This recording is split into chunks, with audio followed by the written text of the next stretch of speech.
Hello बच्चों, स्वागत है आप सभी का क्योर केमिस्ट्री हिंदी मीडियम में। हम लोग बात करने वाले हैं आज जो है क्लास 12th का फर्स्ट लेसन केमिस्ट्री का, जिसका नाम है ठोस अवस्था। आज इसकी हम लोग बात करने वाले हैं और ये हम लोगों का आज का ये इस लेसन का जो होगा ये फर्स्ट लेक्चर होगा। ओके, इस लेसन का फर्स्ट लेक्चर होगा।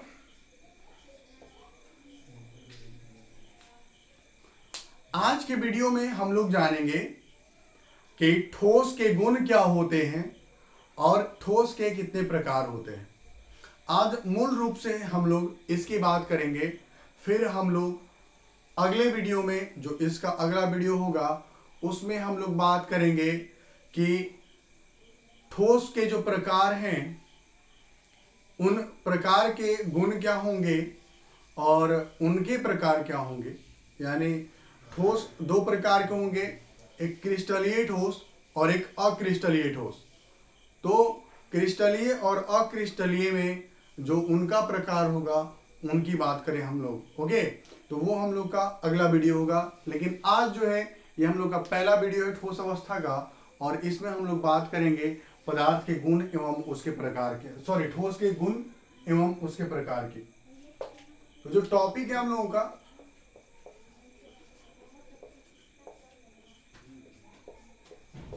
ठोस का गुण।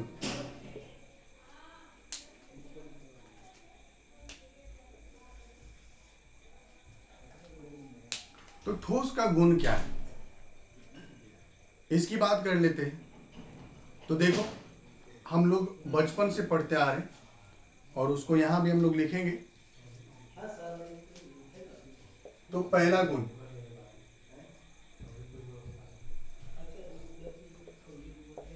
ठोस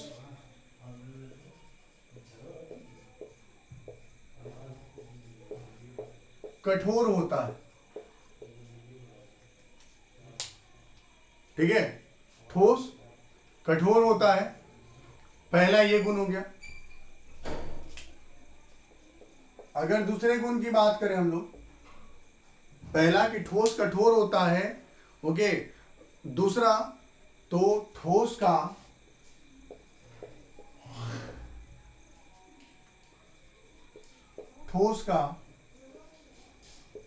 आकार एवं आयतन, ठोस का आकार एवं आयतन निश्चित होता है। ओके, ये बात हम लोग बचपन से जान रहे हैं, ये दोनों बात हम लोग बचपन से जानते आ रहे हैं, ये कुछ नया नहीं है, नया अब आएगा। तीसरा, ठोस का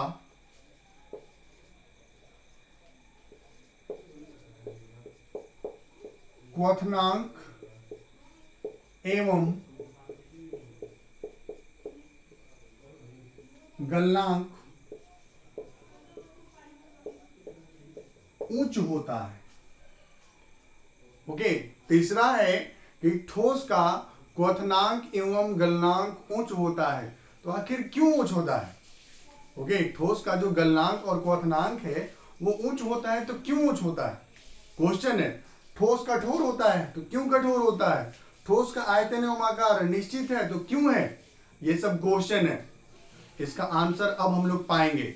देखिए, चौथा जब लिखेंगे हम लोग तब इसका हम लोग पाएंगे कि ठोस के अवयवी कणों के बीच का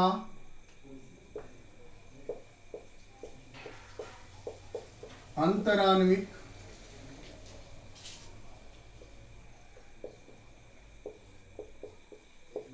आकर्षण बल उच्च होता है या फिर अधिक होता है। ठीक है, ठोस के जो अवयवी कण हो गया, अवयवी कण का मीनिंग समझना। अवयवी कण मतलब क्या कि जो छोटे छोटे कण जिसके मिलने से किसी चीज का निर्माण हुआ। ठीक है, जैसे हम लोग का शरीर किसके मिलने से बना? कोशिकाओं के मिलने से बना। तो हम लोग बोलेंगे कि हम लोग के शरीर का अवयवी कण कौन हो गया? कोशिका हो गया। उसी तरह से ठोस के अवयवी कण क्या होंगे? तो जो छोटे छोटे पार्टिकल होंगे, छोटे छोटे कण होंगे, ओके ना, टुकड़े होंगे, उनको हम लोग अवयवी कण कह रहे हैं। तो अवयवी कणों के बीच का आकर्षण बल बहुत अधिक होता है, उच्च होता है, बहुत ही मजबूत होता है। और यही रीजन होता है कि जो ठोस के ये जो अवयवी कण होते हैं एक दूसरे से बहुत ही मजबूती से बंधे हुए होते हैं। ये इस तरीके से ठोस के जो अवयवी कण है एक दूसरे से इतनी मजबूती से कुछ इस प्रकार से बंधे होते हैं, इतना मजबूत आकर्षण होता है कि ये एक दूसरे से बहुत ही ज्यादा बंधे हुए होते हैं। और इस वजह से ये कठोर होते हैं। क्योंकि जब एक कण दूसरे कण से मजबूती से जुड़ा हुआ होगा तो वो कैसा हो जाएगा? कठोर हो जाएगा। ठीक है ना? जैसे अगर ये दोनों आपस में मजबूती से जुड़े हो तो इनको खींचने पे और इनको दबाने पे ये नहीं दबेगा। ठीक है? अब अगला गुण, पांचवा, ये असंपीड्य होते हैं। ये असंपीड्य होते हैं। ठोस जो है वो असंपीड्य है, मतलब इसको दबाया नहीं जा सकता है। तो क्यों दबाया नहीं जा सकता? आखिर इसके पीछे का कारण क्या है? ठोस को दबाया नहीं जा सकता है। तो क्यों नहीं दबाया जा सकता? तो आपको हम समझाते हैं कि अगर मान लो मेरे पास एक संरचना है इस तरीके से, ऐसा, तो ये हम चारों तरफ से अगर ताकत लगाए, चारों तरफ से इसको मान लो हम दबा रहे हैं, ठीक है, इसको चारों तरफ से ऐसे पकड़ के दबाएं इन गोलों को, तो दबाने पे क्या होगा? वो दबेगा और एक दूसरे के नजदीक आएगा और नजदीक आने के बाद ऐसा रूप ले लेगा, बिल्कुल एक दूसरे में से चिपक जाएगा। तो दब रहा, क्यों दबा? दबने के पीछे का कारण क्या था? क्योंकि ये जो यहां पर ये जो गोले थे, इन गोले के बीच में जगह था, इस वजह से ये दब पाया। लेकिन जब आप ठोस की बात करते हो तो ठोस के कणों के बीच में जगह बिल्कुल भी नहीं होता है। यानी ठोस के जो अवयवी कण होता है उनके बीच में जगह नहीं होता, और इसी वजह से ठोस जो होता है वो असंपीड्य होता है। यानी ठोस के कणों के बीच में जब जगह ही नहीं होगा तो ठोस दबेगा कैसे? आप उसको नहीं दबा सकते हो, और जब नहीं दबाओगे तो क्या है? असंपीड्य है। यानी उस पर दाब का कोई भी प्रभाव नहीं पड़ेगा। ठीक है? ठोस पर दाब का प्रभाव कुछ भी नहीं होगा। क्लियर? जीरो। तो असंपीड्य होते हैं। अगर इसके पीछे का कारण आपको देना है तो कारण क्या दोगे? तो कारण अगले गुण में है कि इनके यानी ठोस के अवयवी कणों के बीच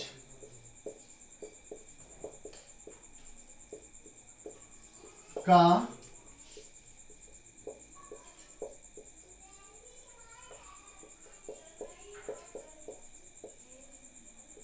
अंतराण्विक स्थान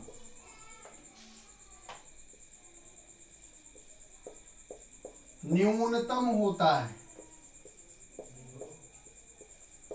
न्यूनतम का मतलब समझ रहे हो? न्यूनतम मतलब बिल्कुल ही न के बराबर। न्यूनतम का मतलब क्या हुआ कि बहुत ही कम, जिसको आप न के बराबर मानकर चलोगे। ठीक है? और यही कारण है कि अगर आपको बोला जाए कि एक ईंट लो और ईंट के अंदर में चीनी को मिलाओ, क्या मिल पाएगा? नहीं। क्यों नहीं मिलेगा? क्योंकि ईंट जो मिट्टी के कणों से बना है वो सभी मिट्टी के कण एक दूसरे से मजबूती से बंधे हैं और उनके बीच में बिल्कुल भी खाली जगह नहीं है। तो कैसे वहां पर कोई और इन कर सकता है? कैसे कोई और वहां पर जा सकता है? जैसे ये मेरा व्हाइट बोर्ड है, इसमें हम हाथ को ऐसे डालने का कोशिश करें तो इसमें जगह नहीं है ना, तो कैसे मेरा हाथ अंदर जाएगा? ये दीवार है, दीवार के अंदर अगर हम हाथ अपना डालना चाहें तो नहीं जाएगा। क्यों? क्योंकि सभी ईंट जो है वो एक दूसरे के नजदीक है, बंधे हुए हैं। तो खाली जगह नहीं है, तो उसमें आपका जो है, जब खाली जगह नहीं है तो उसमें कुछ भी आप नहीं डाल सकते हो। तो ये कारण बनता है। अगर कोई पूछे कि ठोस असंपीड्य होता है तो क्यों होता है, इसी वजह से होता है क्योंकि उसमें अंतराण्विक स्थान न्यूनतम होता है। अवयवी कणों के बीच का जो जगह होता है वो बिल्कुल ही न के बराबर होता है। फिर अगला बात करते हैं हम लोग, सातवां, इनमें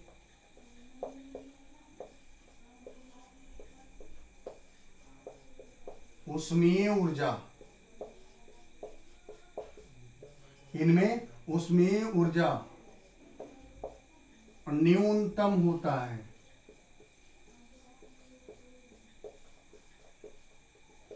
ओके, इनका जो ऊष्मीय ऊर्जा होता है वो न्यूनतम होता है। ऊष्मीय ऊर्जा का मीनिंग समझो। ऊष्मीय ऊर्जा मतलब क्या, ऊष्मीय ऊर्जा का मतलब क्या है, ठीक है।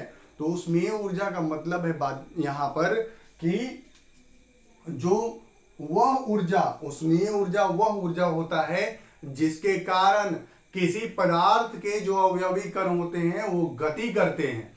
ओके, और ऊष्मीय ऊर्जा वह ऊर्जा होता है जिसके कारण पदार्थ के जो अवयवी कण होते हैं वो गति कर पाते हैं, उसी को हम लोग ऊष्मीय ऊर्जा कहते हैं। ध्यान रखना, उसी को हम लोग ऊष्मीय ऊर्जा कहते हैं। ओके, तो चूंकि जो ठोस है वो ठोस के कण एक दूसरे से मजबूती से बंधे होते हैं, और मजबूती से बंधे होने के कारण वो जो कण है वो एक जगह से दूसरे जगह नहीं जा पाते हैं, नहीं एक जगह से दूसरी जगह बह पाते हैं। जैसे अगर ऐसा नहीं कि ईंट को यहां रखेंगे तो बहते बहते आगे पहुंच जाएगा, ऐसा संभव नहीं है। ईंट को जहां रखें उसके सभी कण वहीं पर रहेंगे, ईंट वहीं पर रहेगा, वो बहेगा नहीं। जिस तरह से पानी को अगर एक जगह कहीं गिरा दो तो बहते हुए आगे चला जाएगा, लेकिन ईंट नहीं बह पाएगा, वो कहीं नहीं जा पाएगा। क्यों? क्योंकि ईंट के जो अवयवी कण है उनमें गति नहीं है, उनमें बहाव नहीं है। तो बहाव क्यों नहीं है? क्योंकि उनके अंदर का ऊष्मीय ऊर्जा न्यूनतम है, और उनके बीच का अंतराण्विक आकर्षण बल जो है वो क्या है, मजबूत है, उच्चतम है, जिसकी वजह से सभी कण एक दूसरे को मजबूती से बांधे हुए हैं, यानी एक दूसरे से दूर नहीं जाने देंगे, एक दूसरे से अलग नहीं होने देंगे। ठीक है, तो ये हो गया हम लोगों का ठोस का गुण, और हमको लगता है कि आपको ये सारा समझ में आया होगा। अब हम लोगों का दूसरा पॉइंट आता है ठोस के प्रकार। इसकी बात कर ले हम लोग। ओके, ठोस के गुण की तो हम लोग बात कर लिए, अब ठोस के प्रकार की बारी है, तो आइए उसको शुरू करते हैं। उससे पहले थोड़ा इसको मिटा लिया जाए।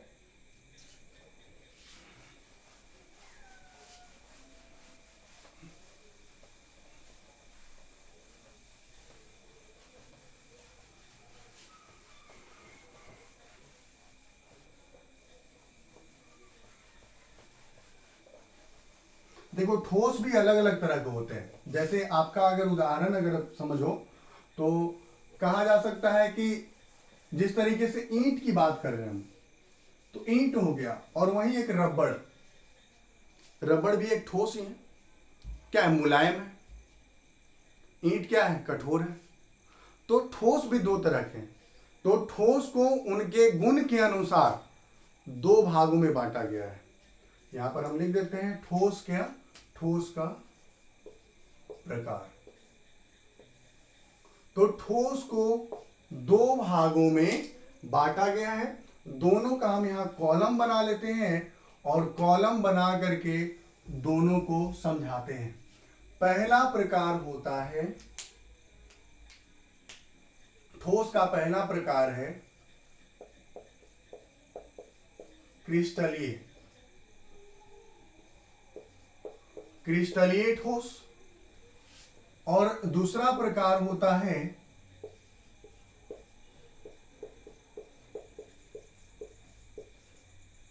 अक्रिस्टलीय ठोस। देखिए, क्रिस्टलीय ठोस जिसको इंग्लिश में क्रिस्टलाइन सॉलिड कहोगे, और अक्रिस्टलीय ठोस जिसको आप इंग्लिश में अमोर्फस सॉलिड कहते हैं। ओके, अमोर्फस, क्लियर है। अब देखो यहां पर आपको हम एक एक करके दोनों के बीच का अंतर बताते हैं। तो क्रिस्टलीय ठोस वह ठोस होता है जो मुलायम होता है, सॉरी यह कठोर होता है।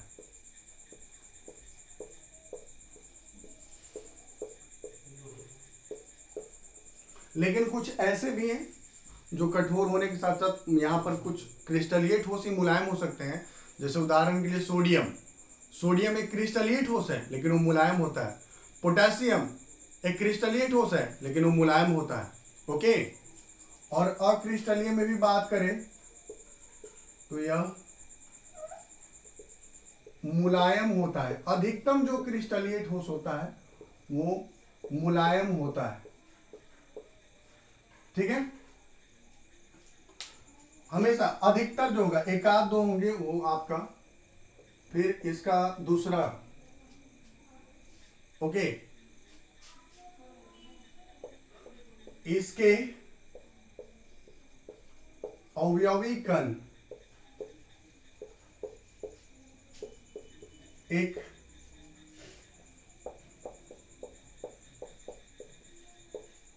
निश्चित क्रम में होते हैं, एक निश्चित क्रम में होते हैं। इसका समझो मीनिंग कि जैसे ये देखो,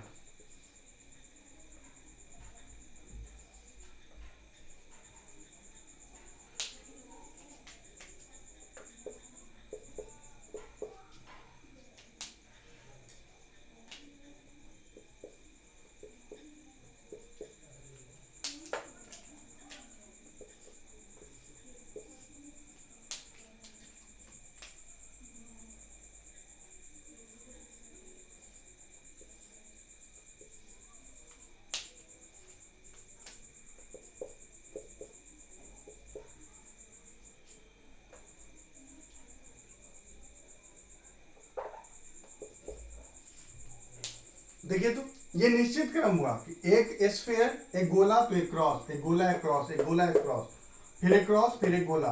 ओके, तो ये एक निश्चित क्रम हुआ, एक निश्चित क्रम हुआ और सही सजावट है, पैटर्न एकदम रिपीटेड है। ठीक है, लेकिन वहीं अगर आप अमॉर्फस की बात करते हो यानी कि अक्रिस्टलीय ठोस की बात करते हो तो इसके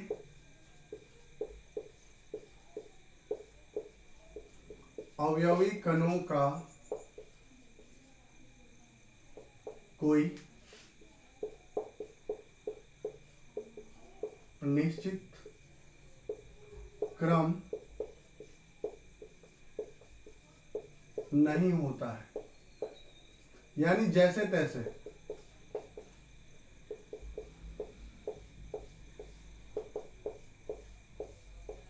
ऐसे कोई निश्चित क्रम नहीं है।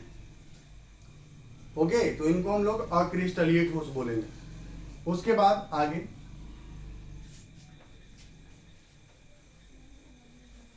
कोई निश्चित क्रम नहीं है आपका क्रिस्टलीय में, और क्रिस्टलीय में एक निश्चित क्रम होगा। अगला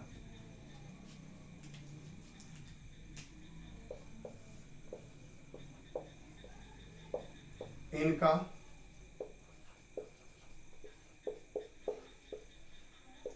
क्वथनांक एवं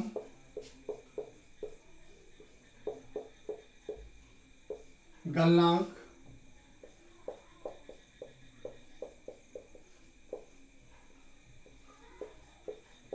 निश्चित होता है। ओके, इनका क्वथनांक और गलनांक जो होता है एकदम बिल्कुल एक डिफिनिट पॉइंट होगा। जैसे अगर हम लोग बात करें कि वाटर, सॉरी आइस यानी बर्फ के लिए बात करूं, उसका गलनांक कितना है? 0 डिग्री सेल्सियस। 0 डिग्री सेल्सियस पर वो क्या होना? पिघलना शुरू हो जाएगा, गलनांक उसका निश्चित है। लेकिन वहीं अगर आप बात करते हैं अक्रिस्टलीय ठोस के लिए तो इसका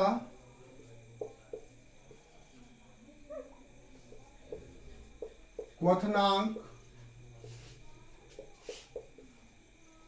एक एवं गलनांक, इनका क्वथनांक एवं गलनांक, इनका क्वथनांक एवं गलनांक एक अंतराल के बीच में होता है।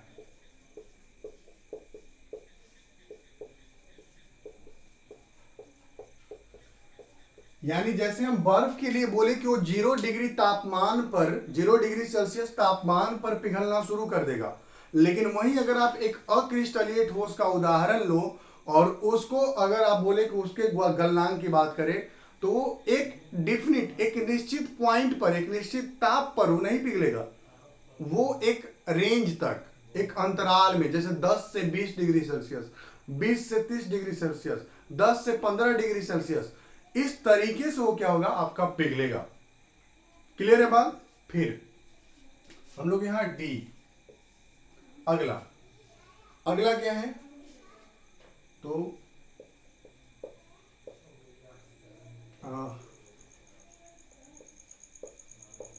यह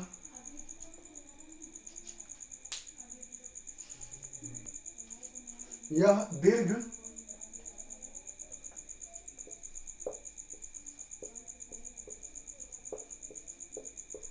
अंतराल क्रम के होते हैं। यानी ये जो है, ये क्या है, तो ये दीर्घ अंतराल क्रम, यानी इनको बड़ा से बड़ा रूप दिया जा सकता है, इनको बड़े से बड़े क्रम में बनाया जा सकता है। और जबकि इनकी बात करते हैं तो यह निम्न अंतराल क्रम के होते हैं। यानी इनका बड़ा से बड़ा ढांचा आप तैयार नहीं कर सकते हो, एक निश्चित तक ही आप इसका ढांचा तैयार कर पाओगे। फिर ई, यह असमदैशिक है, यह असमदैशिक होता है। और इसकी बात करूं तो यह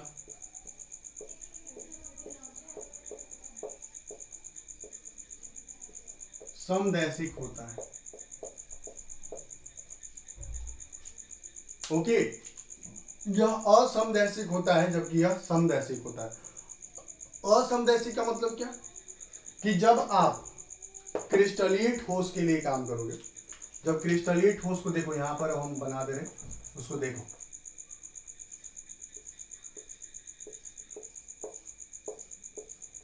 ठीक है,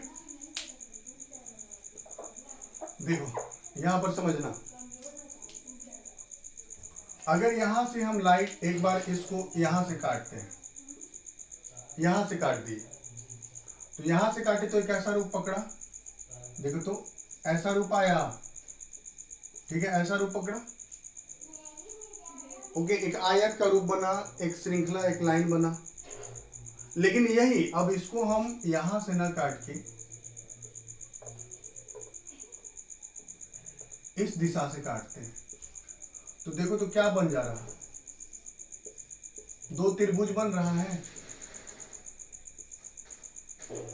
देखो तो दो त्रिभुज बना।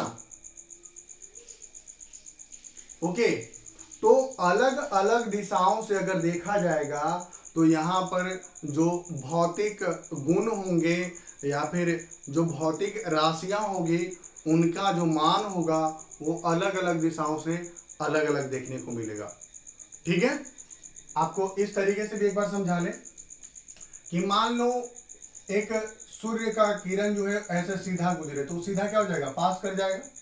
लेकिन वही अगर ये ऐसे गुजरे तो यहां से जाके टकराएगा, ऐसे चला जाएगा। तो यहां पर आपका सूर्य के किरण में जो हो गया परिवर्तन हुआ दिशा में। तो ये अलग अलग दिशाओं में अलग अलग मान के बारे में बात करेगा, जबकि वहीं अगर आप अक्रिस्टलीय ठोस की बात करोगे तो ये सभी दिशाओं में समान मान देगा।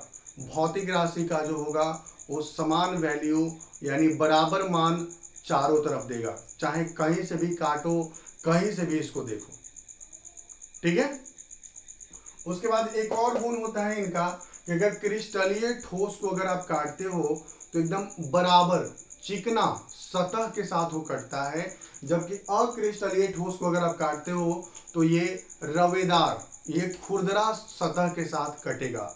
यानी जब काटोगे तो ये खुरदरा सतह रह जाएगा, जबकि इसको काटोगे यानी कि क्रिस्टलीय ठोस को काटोगे तो ये बिल्कुल ही एकदम प्लेन सतह, एकदम आपका चिकना सतह के साथ ये कट रहा होगा।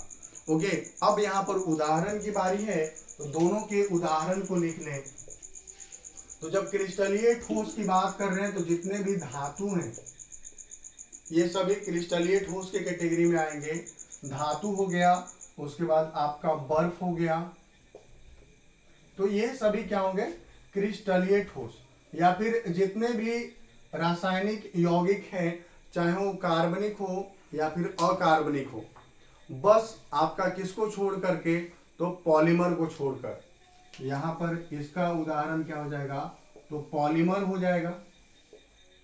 पॉलीमर में क्या क्या आएगा, तो पॉलीथीन आता है, प्लास्टिक आता है, ये सभी किसके उदाहरण होंगे, अक्रिस्टलीय ठोस के उदाहरण होंगे। फिर उसके बाद पॉलीमर के बाद यहां पर इसका और क्या होगा, तो सीसा। सीसा भी किसका उदाहरण होगा, तो इसी का उदाहरण होगा, अक्रिस्टलीय ठोस का। ओके, सीसा, पॉलीमर और सीसा। अब एक दो खास बातें यहां पर हम आपको बता दें कि क्रिस्टलीय ठोस और अक्रिस्टलीय ठोस में, तो क्रिस्टलीय ठोस को हम लोग बोलते हैं, क्रिस्टलीय ठोस को सत्य ठोस कहा जाता है, सच्चा ठोस कहा जाता है, जबकि अक्रिस्टलीय ठोस को असत्य ठोस कहा जाता है, या फिर ये अतिशीतित द्रव कहा जाता है। अतिशीतित द्रव क्यों कहा जाता है, क्योंकि सीसा की बात की जाती है। सीसा जो होता है वो मूल रूप से क्या होता है, द्रव अवस्था में होता है, और उसको बहुत ही ज्यादा ठंडा कर दिया जाता है, और ठंडा करके इसको ठोस में परिवर्तित किया जाता है। इसी वजह से सीसा को हम लोग अतिशीतित द्रव कहते हैं। ओके, सीसा को हम लोग अतिशीतित द्रव कहते हैं, क्योंकि सीसा का जो गुण है, इसका गुण एक द्रव की तरह होता है। यानी सीसा जो होता है वो मूल रूप से द्रव होता है, इसके कणों में बहाव होता है, एक जगह से दूसरी जगह बहने की क्षमता होती है। इसी वजह से इसको हम लोग द्रव के कैटेगरी में रखते हैं। और चूंकि अक्रिस्टलीय ठोस का ये उदाहरण है और ये ठोस के रूप में है, तो इसको अतिशीतित द्रव कहते हैं, क्योंकि ये द्रव मूल रूप से द्रव अवस्था में होता है, लेकिन जब आप इसको बहुत अधिक ठंडा करते हो, ओके, इसको बहुत ज्यादा जमाना पड़ता है, तब जाके क्या होता है, आपका ठोस में परिवर्तित होता है, तब इसको हम लोग अतिशीतित द्रव कहते हैं। ओके, तो इतना बात हो गया हम लोगों का ठोस के प्रकार और ठोस के गुण से रिलेटेड। अब हम लोग मिलेंगे अगले वीडियो में क्रिस्टलीय ठोस के प्रकार को लेकर, और वहां पर हम लोग बहुत सारी बातें करेंगे। तब तक के लिए धन्यवाद, पढ़ते रहिए, ध्यान रखिए अपना।